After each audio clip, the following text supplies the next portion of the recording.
그리스도인들을 만일 이렇게 표현할 수 있을까요? 은혜의 복음을 받은 사람, 이렇게 말할 수 있을까요? 은혜의 복음. 은혜라는 말은 여러분이 지금까지 저와 함께 로마서를 묵상하면서 반복해서 들었던 주제죠. 은혜, 값없이 거저 주시는 선물, 은혜죠. 은혜의 복음이라는 것은 여러분과 저에게 그 선물을 받을 만한 자격이 있지 않음에도 불구하고 거저 주시는 선물인 복된 소식을 받은 자, 이게 그리스도인들일 거예요. 오늘 사도 바울은 은혜의 복음, 그것을 받은 사람을 이렇게 설명하고 있습니다. 은혜를 받은 사람이라면 이런 삶을 살아야 된다고 강조하는 것 같기도 합니다. 어떻게 표현하고 있는지 11절 저와 함께 읽어 보실게요. 시작. 이와 같이 너희도 죽은 자요 그리스도 예수 안에서 하나님께 대하여는 살아있는 자로 여길지어다 그랬습니다. 은혜의 복음을 받았다면 어떤 삶으로 우리를 이끌어 가느냐 하면 죄에 대하여는 죽은 자로, 그리고 하나님께 대하여는 살아있는 자로 우리 자신을 그렇게 생각해야 한다, 여겨야 한다 말합니다. 죄에 대하여 죽었다는 말은 죄에 대하여 감각이 없다는 말일 겁니다. 다시 말하면 죄에 대하여는 조금도 움직이지 않는 겁니다. 죄의 유혹이 있다 할지라도 죄에 대하여 멀어질 수 있는 능력을 갖고 있기 때문에 죄로부터 자유하게 됩니다. 그래서 죄에 대하여 민감하게 움직이는 것이 아니라 둔감해집니다. 죄 지을 마음이 별로 없고요. 아니, 죄를 지으려고 할 때마다 죄가 두려워지고요. 그게 바로 죄에 대하여 죽은 자라는 의미일 것입니다. 그러나 동시에 오늘 사도 바울은 우리에게 은혜의 복음을 받은 사람들은 하나님께 대하여 살아있는 자다. 하나님께 대하여, 하나님을 향하여, 하나님을 위하여 살게 되는 인생, 그것을 은혜의 복음을 받은 사람이라 말하는 거죠. 그러면서 오늘 성경은 13절에 다시 한번 하나님께 살아있다라는 말은 무슨 말이며 죄에 대하여 죽었다는 말은 무슨 말인가? 또다시 13절에 강력하게 증거합니다. 이것이 오늘 말씀의 핵심입니다. 저와 함께 13절 읽어보도록 하겠습니다. 시작. 또한 너희 지체를 불의의 무기로 죄에게 내주지 말고 오직 너희 자신을 죽은 자 가운데서 다시 살아난 자 같이 하나님께 드리며 너희 지체를 의의 무기로 하나님께 드려라 그랬습니다. 죄에 대하여는 죽고 하나님에 대하여 살아있다라는 말을 뭐라고 그랬냐면, 죄에 대하여 죽었다는 말은 우리의 몸, 삶, 지체를 불의의 무기로 죄에게 넘겨주지 않고 오히려 우리의 몸을, 삶을, 지체를 의의 무기로 하나님께 드린다라는 거예요. 여러분, 의라는 것은 뭐냐 하면요, 우리 계속 로마서를 통해서 묵상했습니다. 의라는 것은 여러분과 저의 선한 행위를 의라고 말하지 않습니다. 왜냐하면 우리는 선한 행위를 할 때도 있지만 선한 행위를 하지 못할 때도 있습니다. 그렇게 되면 하나님 앞에 우리는 어느 누구도 의롭다 인정받을 수 없거든요. 그러니까 우리의 의를 가지고는 하나님의 구원의 선물을 받을 수가 없는 거죠. 그러니까 우리의 의를 의미하는 것이 아니라 여러분이 계속 로마서를 통해서 묵상해 오신 것처럼 하나님께서 제시하신 또 다른 의, 그게 뭐야? 은혜거든요. 은혜. 예수 그리스도의 십자가를 통하여 주어지는 구원의 은혜, 이것으로 말미암아 우리가 하나님 앞에 의롭다 하심을 얻었느니라, 그런 거거든요. 그러니까 말하자면 의라는 것은 하나님께서 우리에게 주신 것이기 때문에 거저받은 은혜와 똑같은 개념입니다. 하나님 앞에서 의롭다는 것은 우리가 바로 그분의 은혜를 경험했다, 그 얘기입니다. 그래서 의라는 말을 다른 말로 바꾸면 은혜라는 말입니다. 왜요? 우리의 잘난 것으로 구원받은 게 아니잖아요. 오직 은혜로 구원받은. 그래서 의라는 것은 하나님이 주신 것이기 때문에 주신 것을 받았으니 그것을 선물이라 그러고 그것을 은혜라 그런다. 그렇다면 의의 무기라는 말은 다른 말로 바꾸면 은혜의 무기라 말할 수 있을 겁니다. 그런데요, 여기에 등장한 무기라는 헬라어 단어는요, 원래 뜻이 도구라는 말입니다. 그래서 영어 성경 번역은요, 이 단어를 instrument라고 합니다. instrument는 뭐냐면 도구라는 뜻이에요. 그래서 예를 들어 악기를 뭐라 그러냐면 musical instrument라고 합니다. 음악적인 도구 그러거든요. 그러니까 도구라는 말이죠. 그래서 말을 바꾸면 우리 자신의 삶을, 은혜의 복음을 들은 사람의 삶은 우리의 삶을 은혜의 도구로 하나님께 바쳐야 된다. 그게 은혜의 도구. 그래서 오늘 저는 우리 그리스도인의 삶은 은혜의 도구로 살아가는 삶이다, 그렇게 표현한 거죠. 여러분, 그렇다면 은혜의 도구가 된다는 게 무슨 말일까? 여러분, 하나님은요, 우리의 삶을 은혜의 도구로 살아가기를 원하신다는 거예요. 왜요? 오늘 성경 그랬잖아요. 의의 무기로 하나님께 드리기를 원하신다는 거예요. 다시 말해 은혜의 도구로 우리의 삶을 쓰여지게 되기를 원하신다는 거예요. 여러분과 제가 한 가정의 가장이든 엄마든 자식이든 부모든 우리는 그곳에서 은혜를 끼치기 위하여 보냄받은 존재라는 거예요. 그래서 내 자식이 나 때문에 은혜를 입어야 되는 거예요. 우리의 부모님들이 나 때문에 은혜를 경험해야 되는 거예요. 이 공동체 안에 여러분과 저 때문에 하나님의 교회가 은혜를 더욱더 끼치는 공동체가 되어야 한다는 거예요. 아니, 여러분의 일터가 여러분의 일함 섬김으로 인하여 은혜가 이 사람을 통하여 주어지는 것을 경험하도록 하는 겁니다. 말하자면 마치 요셉이 보디발의 집에서 그의 섬김으로 인하여 하나님께서 은혜를 그 보디발의 집에 준 것처럼 말입니다.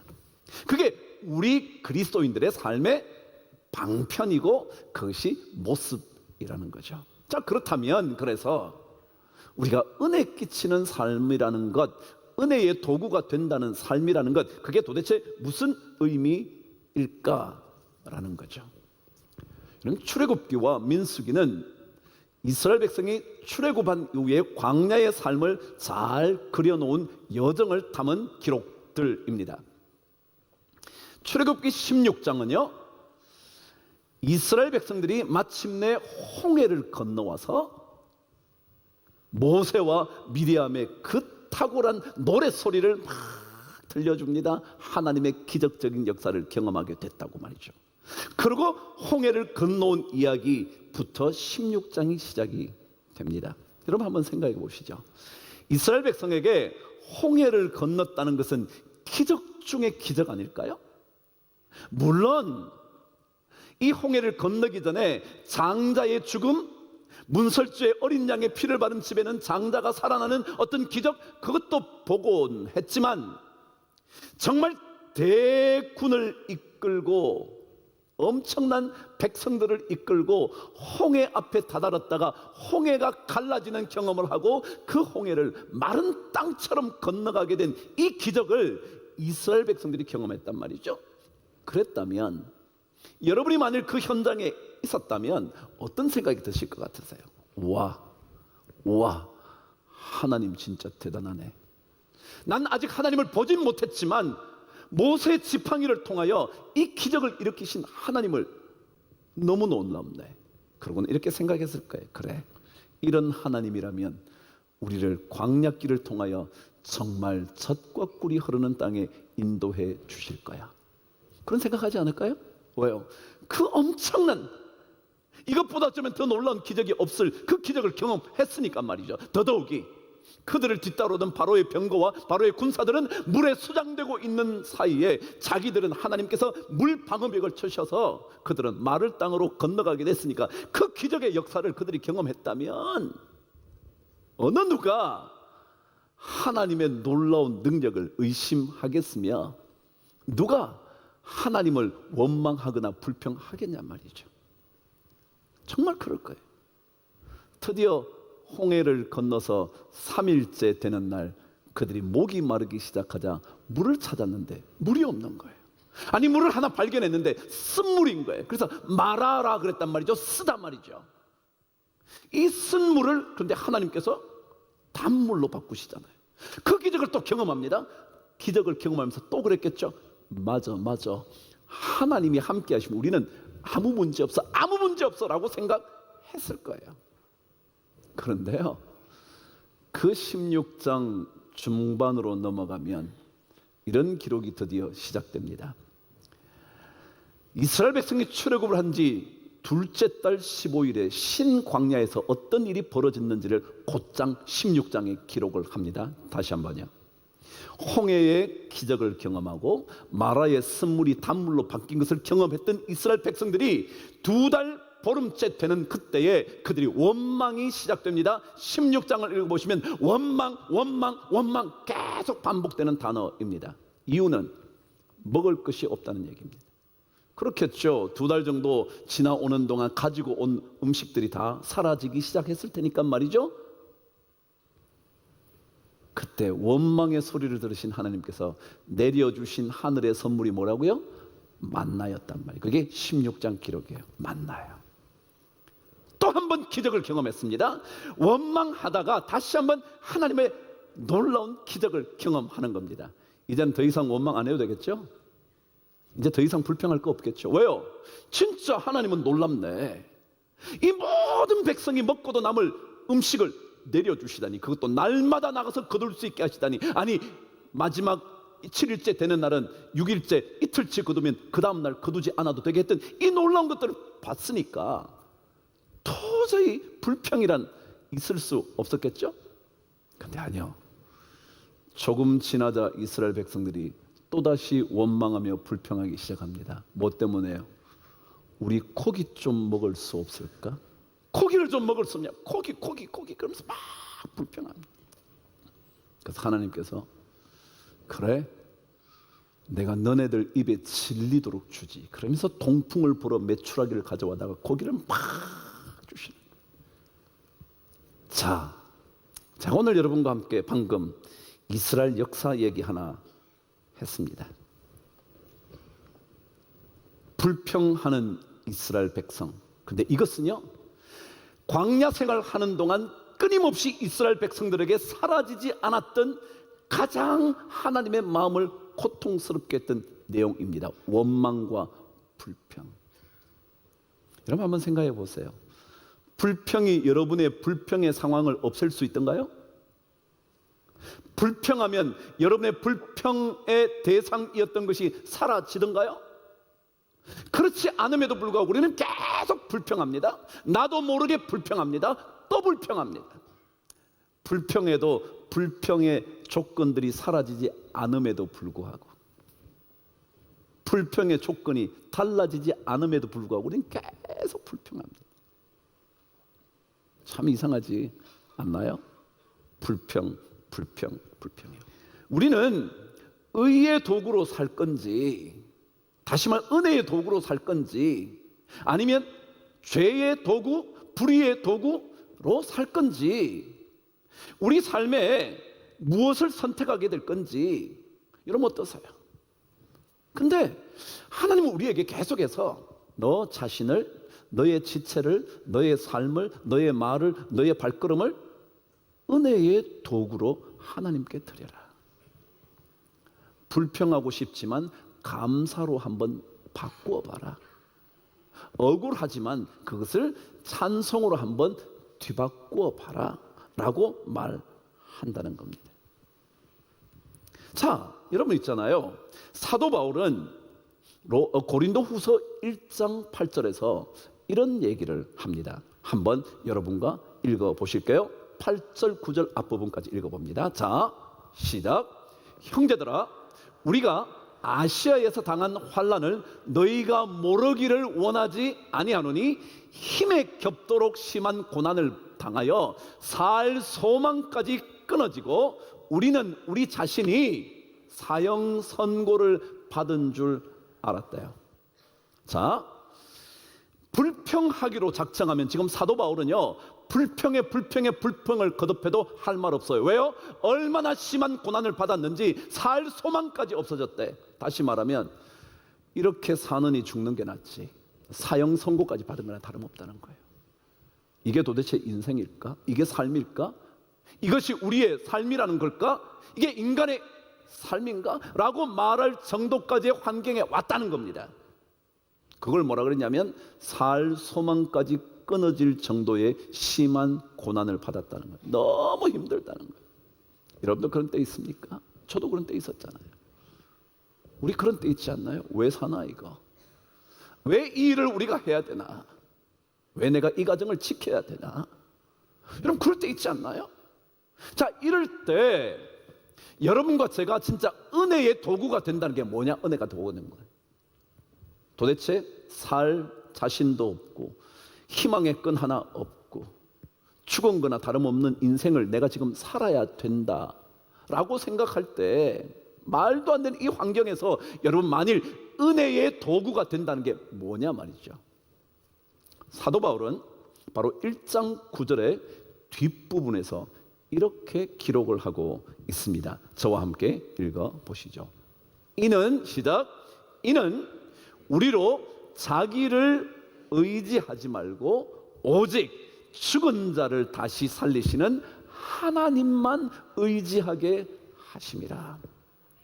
자, 사도 바울은요 지금 심한 고난이 자신의 삶의 소망을 다 끊어버렸고 죽은 인생이나 다름없다고 생각하고 있는 그 순간에 사도 바울은 이렇게 된 것이 나로 하여금 불평의 도구로 살게 하는 것이 아니라 오히려 이는 나로 하여금 자기를 의지하지 않고 죽은 자를 다시 살리시는 하나님만 의지하게 한다라고 고백함으로 은혜의 도구 되기로 결정한 거예요. 불평하기로 작정하면요 사도 바울보다 더 불평할 것 많은 사람이 없을 거예요. 왜요? 너무 심한 고난을 받아 살 소망까지 끊어지고 우리 자신을 사형 선고 받은 거나 다름없다고 생각할 정도니까 불평해도 아무런 관계없는데 그는 오히려 이때가 나 자신을 믿지 말고 하나님만 의지하자. 그분이 죽은 자를 살리실 수 있으니까 라고 이게 은혜의 도구로 자기 자신을 몰고 간다는 거예요. 또 다른 얘기 해볼까요? 여러분 사도 바울은요 그에게 가시가 있었대요. 기억나시죠? 그 가시가 얼마나 심각했던지 하나님께 매달려서 이 가시를 좀 없애달라고 3번이나 주께 간구했대요. 여러분 3번 간구했을까요? 가시 있는데 1번, 2번, 3번 그랬을까요? 우리 인생에 뭐라 그러나요? 3세판이 뭐예요? 끝장 보자는 거죠. 진짜 끝장 볼 만큼 자기가 기도했을 거예요. 하나님 진짜 내가 하나님 복음을 전하는 이 일에 이 가시 때문에 너무 괴롭습니다. 이것 좀 없애주십시오. 그렇게 기도하지 않았겠냐고요. 그런데요 그 기도를 들으신 하나님의 말씀이 뭔지 여러분 아시지 않나요? 고린도후서 12장 9절 저와 함께 읽어볼게요. 가시를 없애달라고 3번 간구했더니 시작. 나에게 이르시기를 내 은혜가 내게 족하도다. 이는 내 능력이 약한 데서 온전하여 침이라 하신지라. 사도 바울이 지금 하나님의 일을 하다가 너무 힘든 일이 많고 자기 자신의 육체의 그런 가시가 너무 심각해서 하나님께 없애달라고 부탁했어요. 한 번이 아니라 정말 죽을 각오로 하고 주님 앞에 매달려서. 근데 주님이 뭐라 그러시냐면 내게 이르시기를 내 은혜가 너에게 족해 그러는 거예요. 지금 족합니까? 족하지 않아서 지금 하나님께 매달려서 살려달라고 그러지 않냐고요. 그런데 하나님이 나에게 이러시기를 내 은혜가 너에게 족해. 왜냐고? 이는 내 능력이 약한 데서 온전하여지기 때문에 그래. 그런 거예요. 그럼 이런 얘기예요. 야, 내가 주는 은혜가 충분해. 왠 줄 알아? 내 능력이 너의 연약함 속에서 점점 더 완벽하게 드러날 거거든. 이렇게 말씀하신 거예요. 자, 여러분 어떠세요? 내가 지금 죽을 지경인데 하나님이 나타나서 말씀하시는 거예요. 어떠세요? 여러분 뭐라 그러시요? 저 같으면요, 하나님 말씀하지 마시고요, 가시 좀 빼달라고요. 주님 지금 말씀하지 마. 뭐 충분하다, 족하다, 뭐 은혜가 뭐 능력이 뭐 완전히 이런 얘기 하지 마시고요. 뭐라고요? 빼달라고요. 그래야 되잖아요. 근데 이 말을 들은 하나님의 이 음성을 들은 사도 바울이 뭐라고 뒤에 반응하느냐가 9절 뒷부분에 있어요. 저와 함께 읽어 볼게요. 시작. 그러므로 도리어 크게 기뻐함으로 나의 여러 약한 것들에 대하여 자랑하리니 이는 그리스도의 능력이 내게 머물게 하려 함이라. 잘 들으세요. 가시를 빼달라 그랬어요. 근데 하나님이 뭐라 그러시냐면 말씀만 하시는 거예요. 야, 내 은혜가 너한테 좋게, 알았지? 내 능력이 너 약한 데서 완전해질 거거든, 알았지? 이 말만 하는 거예요. 자꾸 말만 하는 거예요. 말만. 근데 그 말을 듣고 사도 바울은 그러므로 내가 도리어 기뻐하겠다. 크게 기뻐하겠다. 기뻐하면서 내 모든 여러 연약한 것들을 뭐 하겠다? 자랑하겠다. 왜요? 하나님이 뭐라 그랬으니까? 약한 것 안에 내 능력이 완전해진다 그랬으니까 자랑하겠다. 이는 그리스도 그분의 능력이 내 안에 머물 수 있도록. 여러분 어떠세요? 사도 바울은요, 자기 자신의 삶을 은혜의 도구로 몰고 갑니다. 왜요? 말만 하고 계시는 하나님한테 하나님 이러지 말자고, 나 진짜 주님 일한다고, 왜 이렇게 고통스럽게 하냐고 말씀하지 마시고 빼주시면 간단하잖냐고 라고 말하지 않고 약한 데서 강해지네. 그러므로 내가 도리어 크게 기뻐함으로 내 여러 약한 것들에 대하여 자랑하겠대. 이게 은혜의 도구라는 겁니다. 그래요. 불평할 거 왜 없겠어요? 여러분과 제 안에 원망할 게 왜 없겠냐고요. 억울한 게 한두 가지겠냐고요. 상처가 깊어도 깊을 만큼 깊었는데 이런 일 제발 없었으면 좋겠잖아요. 분노가 증오가 되고 증오가 마침내 복수심의 칼날을 갈게 되는 그런 삶을 살게 되는데, 이 모든 상황에서 은혜의 도구라는 그 한마디로 우리는 자꾸 우리를 하나님께 드리는 거예요. 은혜의 도구. 왜요? 우리는 은혜의 복음을 받은 자이기 때문에. 비록 불평의 상황이 있지만, 억울한 상황이 계속 되지만, 그럼에도 불구하고 계속해서 내 스스로 자꾸 하나님의 말씀에 따라서 고백하는 거예요. 내 은혜가 내게 좋게, 알았지? 네, 알겠습니다. 그럼 제가 연약한 것을 자랑하겠습니다. 주님의 능력을 내게 머물게 하여 주옵소서. 이게 은혜의 도구가 되는 거예요. 예수 믿는 사람 다른 거 없어요. 은혜의 도구로 사는 거예요. 저는 우리 교회에 여러분을 통하여 은혜가 넘치게 되기를 바랍니다. 아니, 저를 통하여 이 교회에 은혜가 넘치게 되기를 바랍니다. 이게 우리가 부름받은 이유거든요. 신앙은요, 자기 믿음의 선택이거든요. 살 소망이 끊어지고 사형 선고까지 받았을 때, 그때 어떻게 반응할 거냐고요. 가시가 우리의 인생을 찌를 때 어떻게 반응할 거냐고요. 여러분, 그때 여러분과 제가 은혜의 도구로 하나님께 드리는 인생이 되면 하나님의 놀라운 능력이 점점 더 우리에게 임하는 거예요. 왜요? 내 연약함 가운데서 그리스도의 능력이 머물게 되기 때문에 그런 거예요. 우리 모든 성도님들 한 주간 어려운 일이 왜 없겠어요? 있을 거예요. 그때마다 여러분 불평과 원망을 선택하지 마시고 은혜의 도구가 되기를 하나님께 기도하십시오. 그러면 그리스도의 능력이 반드시 머물게 될 줄 믿습니다.